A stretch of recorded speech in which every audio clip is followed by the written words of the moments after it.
The revolving doors of Sterling Industries spun continuously that gray Monday morning, ushering in a parade of tailored suits and polished shoes. Rain streaked the floor-to-ceiling windows of the corporate lobby, casting wavering shadows across the marble floor. Margaret Chun sat crumpled against the glass wall, her expensive silk dress now wrinkled and damp. At 62, she had built an empire from nothing, her tech company employing thousands across 3 continents.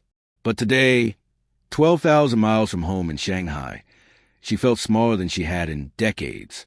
The phone call had come at dawn. Her younger sister Lynn, the only family she had left, had suffered a stroke. Margaret had rushed to catch the earliest flight, but her connection was delayed. She had come here, to this building where she was scheduled to meet potential investors, only to find herself unable to stand, unable to breathe, unable to think of anything except Lynn lying in that hospital bed. A group of executives hurried past, their conversation peppered with laughter. One nearly stepped on her foot. He glanced down, his eyes registering her presence for barely a second, then moved on. Another woman in her 30s paused, looked at Margaret with what might have been concern, then checked her watch and kept walking. Margaret wrapped her arms tighter around her knees. The panic attack had subsided, but the weight of isolation pressed down on her chest. She thought of calling her assistant, but what could anyone do?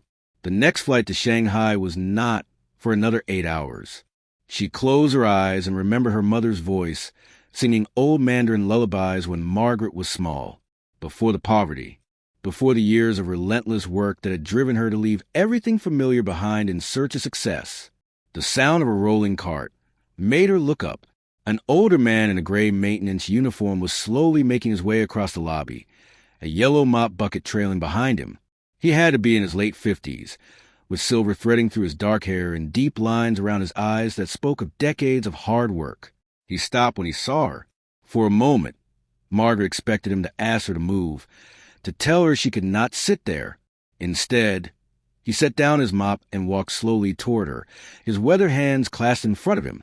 When he spoke, the words were in Mandarin, simple, gentle Mandarin with the accent of Guangdong province. "Are you all right, sister?" Margaret felt tears spring to her eyes.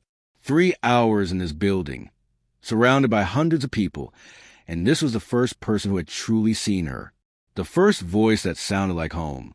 "My sister is very ill," she managed to say in her native language, her voice cracking. "I cannot get to her." The janitor nodded slowly.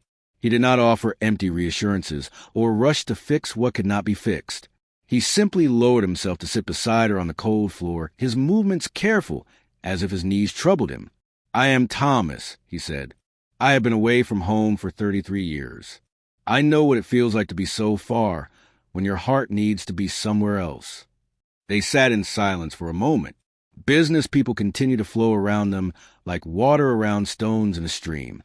Thomas reached into his cart and pulled out a paper cup, then walked to a nearby water cooler and filled it. He handed it to Margaret with both hands, a gesture of respect. "Tell me about your sister," he said quietly. And Margaret did. She told him about Lynn, 5 years younger, who had stayed in China to care for their aging parents while Margaret chased ambitions across the ocean. She spoke of guilt, of missed birthdays and holidays, of phone calls that grew shorter and less frequent as the years passed. Thomas listened with the patience of someone who understood that sometimes people needed to be heard more than advised. When she finished, he was quiet for a long moment. "My son is still in Guangzhou," he finally said. "I came here to make money to send home, to give him opportunities. But money cannot buy back time. He is 30 now. I miss watching him grow up." He paused, looking at his calloused hands. "We make choices, and we live with them. But it is never too late to choose differently." He stood slowly, offering Margaret his hand. She took it and let him help her to her feet. "Come," he said. "There is a small chapel on the 4th floor. No one uses it during the day. You can sit there quietly until your flight. I will bring you tea." Margaret nodded, unable to speak past the lump in her throat. As Thomas led her to the elevator, a young executive finally approached them. He had been watching from the security desk. "Is everything okay here?" he asked. his tone suggesting that Margaret's presence on the floor had been noted as irregular. "Everything is fine," Thomas said firmly in English, his accent thick but his meaning clear. "She is my friend." The executive looked between them, confused by the unlikely pairing, then shrugged and walked away. In the small chapel, with its simple wooden benches and single stained-glass window, Thomas brought Margaret hot tea in a proper cup, somehow procured from the executive kitchen. They sat together in comfortable silence, two immigrants far from home, connected by language and loss, and the simple act of one human being seeing another. Before Margaret's phone alarm reminded her it was time to head to the airport, she pressed her business card into Thomas's hand. "Please," she said, "call this number. I want to help you see your son." Thomas smiled, the lines around his eyes deepening. "You already have helped me, sister. You reminded me why I came here. To build bridges, not walls. To remember that success means nothing if we forget who we are." But he kept the card. 3 months later, Thomas visited Guangzhou for the first time in 5 years, his ticket arranged by a billionaire who had not forgotten a janitor's kindness. And Margaret, after helping her sister through recovery, restructured her entire life, opening an office in Shanghai so she could be near the people who mattered most. Sometimes the most important connections we make have nothing to do with business deals or social status.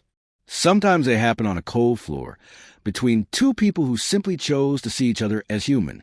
In the comments below, tell me from which country you are watching my video.